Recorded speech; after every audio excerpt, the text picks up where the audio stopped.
In today's video, I'm going to teach you how to change your Shopify store name and URL. If you want to update the name of your Shopify store, the process is very simple and only takes a moment once you know where to go. In this walkthrough, I will show you exactly how to find the setting, make the change, and save it properly so the new store name appears in your Shopify admin. Start by logging into your Shopify dashboard.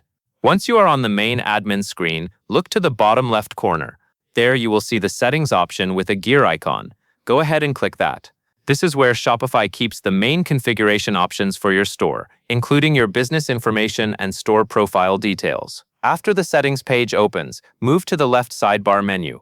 In that menu, click on Store Details. This section contains important information related to your store identity, so this is where you will be able to update the name your store uses inside Shopify. Once you are on the Store Details page, find the Profile section. In that area, you will see a text box labeled Store Name. Click inside that text box to begin editing. You can then remove the current store name and type in the new one you want to use. Take a moment here to make sure the new name is spelled correctly and formatted the way you want. Since this is the name associated with your store inside the platform, it is a good idea to double-check everything before saving. A clean and accurate store name helps keep your branding consistent and avoids confusion later. When you are happy with the new name, go to the top right corner of the page and click Save. This confirms the change and updates your store name in Shopify.